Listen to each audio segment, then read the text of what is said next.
বন্ধুরা, একটি মাত্র সিক্রেট উপকরণ মিশিয়ে খুব সহজেই একদম দোকানের মতো টেস্টি মোগলাই পরোটা ঘরে থাকার সামান্য উপকরণ দিয়ে মাত্র 5 মিনিটে আপনি নিজেই বানিয়ে নিতে পারবেন। আর পরোটাগুলো দেখে বুঝতেই পারছেন কতটা দুর্দান্ত দেখতে হয়েছে। যেমন সুন্দর দেখতে তেমনি খেতেও অসাধারণ। হঠাৎ করে মোগলাই পরোটা খেতে ইচ্ছে হলে এই সহজ পদ্ধতিতে বানিয়ে নিন, আর এতটাই টেস্টি হবে এরপর রোজই বানিয়ে খেতে ইচ্ছে হবে। সম্পূর্ণ ভিডিও দেখতে থাকুন। রেসিপি ভালো লাগলে লাইক, শেয়ার, কমেন্ট ও সাবস্ক্রাইব করে পাশে থাকবেন। দেখে নেওয়া যাক আজকের রেসিপি।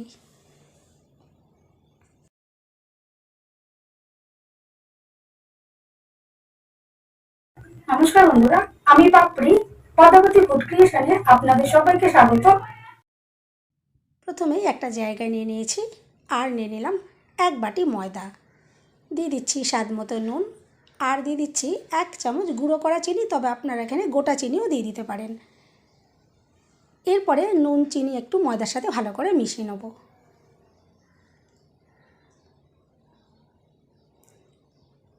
এখন ময়ান হিসাবে আমি এখানে দিয়ে দিচ্ছি 3 চামচ সাদা তেল।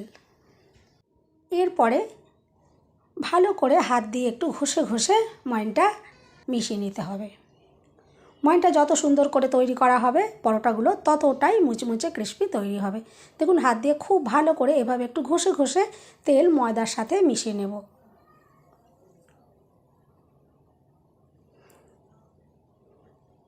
খুব ভালো করে আমি মিশিয়ে নিয়েছি। এরপরে নর্মাল জল এখানে অল্প অল্প করে দিয়ে ময়দা মেখে নেব। আর জল একবারে দিচ্ছি না, বারে বারে অল্প অল্প করে জল দিয়ে এভাবে দেখুন একটা ডো রেডি করে নেব। আর এখানে দেখুন মসৃণ করে আমি একটা ডো তৈরি করেছি। খুব নরমও নয় আবার খুব শক্তও নয়, নর্মাল যেরকম আমরা পরোটা তৈরি করি ঠিক সেভাবেই একটা ডো এখানে রেডি করে নিয়েছি। এরপর একটু চাপা দিয়ে এটা সাইডে রেখে দিচ্ছি। চাইলে আপনারা এটা 10 মিনিট একটু রেস্টে রেখে দিতে পারেন, বা নাহলে সদ্যও বানিয়ে নেওয়া যেতে পারে। তবে আমি রেস্টে রাখছি না, আমি এখানে এই কাজগুলো করার জন্য যেটুকু সময় লাগবে তার সেই টাইমটাই একটু রেস্টে রাখছি। এখন দেখুন আমি এখানে নিয়েছি 2টো পেঁয়াজ আর 2টো কাঁচা লঙ্কা। একদম ঘরে যেরকম সাধারণ আমাদের এই পেঁয়াজ কাঁচা লঙ্কা এগুলো তো ঘরেই থাকে। দেখুন একদম খুব সামান্য পরিমাণেই আমি এখানে নিয়েছি, 2টো এখানে নিয়েছি। চাইলে আরও বেশি পেঁয়াজও আপনারা এখানে ইউজ করতে পারেন। এরপরে পেঁয়াজগুলো পাতলা পাতলা করে একটু কেটে নিতে হবে। দেখুন আমি খুব পাতলা পাতলা করে পেঁয়াজ কেটে নিচ্ছি। আর কাঁচা লঙ্কাগুলো দেখুন একটু ছোট ছোট করে কুচিয়ে নিলাম। ঝাল আপনারা নিজেদের পছন্দ মতন কম বা বেশি এখানে ইউজ করতে পারেন।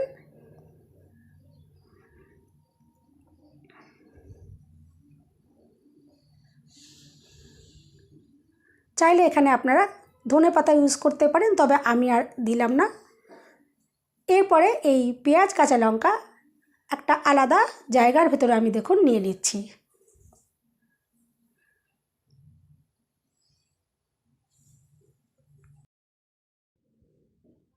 এরপর দিয়ে দিচ্ছি স্বাদ মতো নুন। নুন দিয়ে খুব ভালো করে একটু মেখে নিতে হবে। দেখুন এভাবে খুব ভালো করে একটু মেখে নেব, এতে পেঁয়াজগুলো একটু বেশ আলগা আলগা ভাব হয়ে যাবে।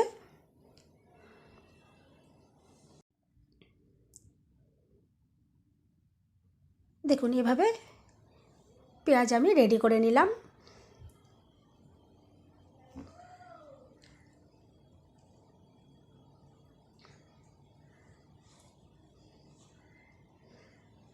এরপরে নিচ্ছি ডিম।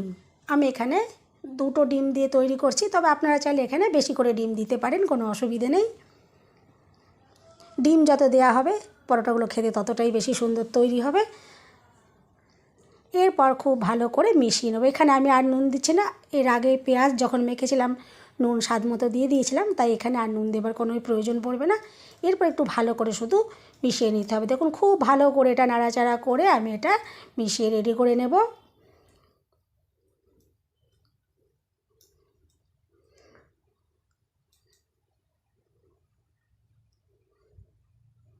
খুব ভালো করে দেখুন এটা মেখে নিলাম। আর এখানে একটা সিক্রেট উপকরণ আমি ব্যবহার করব, সেটা শেষে ব্যবহার করব। এখন আগে বাকি কাজগুলো করে নিই।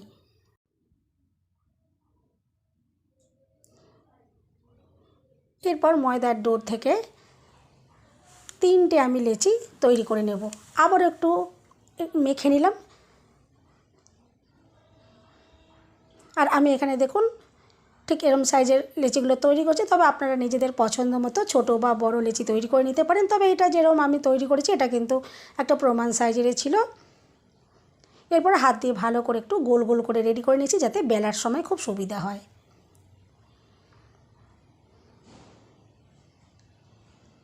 এরপর এখান থেকে একটা লেচি নিয়ে নিচ্ছি আর বেলে নেব। অল্প গুঁড়ো ময়দা আমি এখানে ছড়িয়ে দিলাম, আর বড় আর পাতলা করে একটা রুটির মতো করে প্রথমে বেলে নেব। দেখুন বড় সাইজের আর পাতলা করে আমি বেলে নিয়েছি। পাতলা হলে পরোটা খেতে বেশি সুন্দর হবে। এরপর যেই মিশ্রণটা আমি রেডি করে রেখেছিলাম তার ভেতরে দেখুন দিয়ে দিচ্ছি 5টা আমি এখানে নোনতা বিস্কুট নিয়েছি, আর এভাবে হাত দিয়ে দেখুন গুঁড়ো করে দিচ্ছি। যদি এখানে টোস্ট বিস্কুট ব্যবহার করতাম তাহলে এখানে মিক্সি বা নয়তো শিলনোড়াতে গুঁড়ো করতে হতো, অনেকটা সময় লেগে যেত। দেখুন এভাবে যদি নোনতা বিস্কুটগুলো হাতে একটু গুঁড়ো করে দেওয়া হয় খুব ইজিলি কাজটা হয়ে যায়, আর এই মিশ্রণটা একটু থিক হয়ে যাবে। মিশ্রণটা যদি ঠিক হয়ে যায় পরোটাগুলো তৈরি করতে অনেক সুবিধে হবে। দোকানে কিন্তু এভাবে বিস্কুটের গুঁড়ো বা ব্রেড ক্রাম্বস দেওয়া হয়, কিন্তু আমাদের একদম সহজ পদ্ধতিতে তৈরি করছি। হাতের কাছে দেখুন এরকম নোনতা বিস্কুট তো আমাদের সকলেরই থাকে, আর এগুলো কিন্তু খুবই মুচমুচে হয়। হাত দিয়ে এভাবে দেখুন জাস্ট একটু চাপ দিলেই কিন্তু এগুলো গুঁড়ো গুঁড়ো হয়ে যায়। দেখুন আমি হাত দিয়ে গুঁড়ো গুঁড়ো করে নিয়েছি আর ভালো করে দেখুন মিশিয়ে নিলাম। আমি এখানে 5টা নোনতা বিস্কুট ইউজ করলাম। এরপর দেখুন খুব ভালো করে মিশিয়ে নিলাম, আর এখন দেখুন রুটির মাঝখানে আমি একটু পরিমাণ মতো দিয়ে দিচ্ছি। যেহেতু 3টে লেচি তৈরি করেছি, 3টে পরোটা তৈরি করব, দেখুন 3 ভাগের 1 ভাগ আমি একটু আন্দাজ মতো এখানে নিয়ে নিলাম। এরপর ভাঁজ করে নিচ্ছি, আর সাইডে দেখুন একটু জল দিয়ে দিলাম যাতে ভাঁজ করতে সুবিধা হয়, আর যখন তেলে ভাজার সময় যাতে খুলে না যায়। দেখুন এভাবে একটু জল দিয়ে যদি আটকানো হয় তেলে ভাজার সময় পরোটা কিন্তু একদমই খুলে যাবে না। অবশ্যই এখানে একটু জল লাগাতে একদম ভুলবেন না। এরপর চৌকো শেপ করে শুধু ভাঁজ করে নিতে হবে।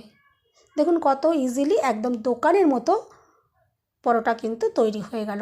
এরপর ভেজে নেবার পালা।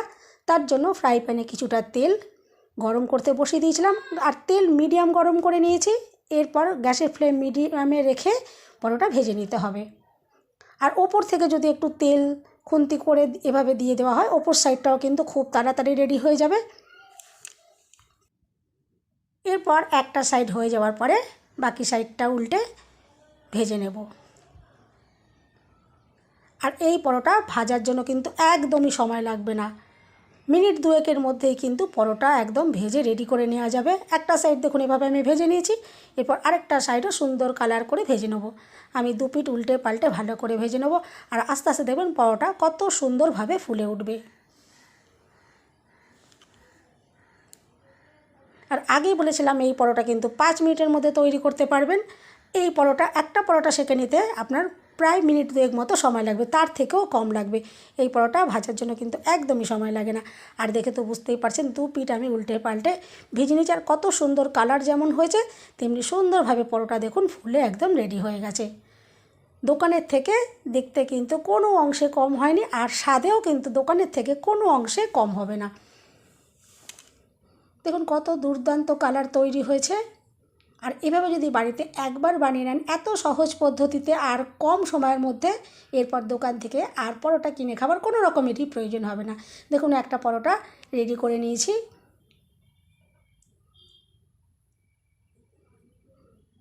এরপর ঠিক একইভাবে আমি বাকি পরোটা দুটো রেডি করে নিয়ে তারপর আমি আপনাদেরকে দেখাবো পরোটাগুলো ভিতর থেকে কতটা সুন্দরভাবে রেডি হয়েছে। দেখুন একটা পরোটা রেডি হয়ে গেছে, একে একে বাকি পরোটা দুটো আমি রেডি করে নিয়ে আপনাদের পরোটা কেটে এখান থেকে দেখাবো। হঠাৎ করে এভাবে মোগলাই যদি খেতে ইচ্ছা হয় আপনারা কিন্তু এত সহজ পদ্ধতিতে আর কম উপকরণে ঘরে নিজের হাতে কম সময়ের মধ্যে ঝটপট বানিয়ে নিতে পারবেন। দেখুন একটা পরোটা আমি নিয়েছি, একটু কেটে আপনাদেরকে দেখিয়েছি। আর ওপর দিকটা কিন্তু ভীষণ সুন্দর মুচমুচ করবে, খেতে দুর্দান্ত লাগবে। দেখুন 3টে পরোটাই আমি কেটে সাজিয়ে নিয়েছি, আর দেখে তো বুঝতেই পারছেন যে ভিতরটা কত দুর্দান্তভাবে তৈরি হয়েছে। যেমন দেখতে সুন্দর, খেতেও কিন্তু দোকানের থেকে কোনো অংশে কম হবে না, আমি বলবো দোকানের থেকে অনেক বেশি টেস্টি হবে। এভাবে আপনারা অবশ্যই ট্রাই করে দেখতে পারেন। আশা করছি আজকের রেসিপি আপনাদের ভালো লাগলো। বন্ধুরা, রেসিপি ভালো লাগলে একটা লাইক দিতে একদম ভুলবেন না। চ্যানেলটা সাবস্ক্রাইব করে পাশে থাকার অনুরোধ রইল। সবাই সুস্থ থাকবেন, ভালো থাকবেন। দেখা হবে নেক্সট ভিডিওতে। ভিডিওটা শেষ পর্যন্ত দেখার জন্য সবাইকে রইল অসংখ্য অসংখ্য ধন্যবাদ। দেখুন, এরকম একটু সামান্য টমেটো সসের সাথে অসাধারণ লাগবে। অবশ্যই এভাবে একবার ট্রাই করে দেখতে পারেন।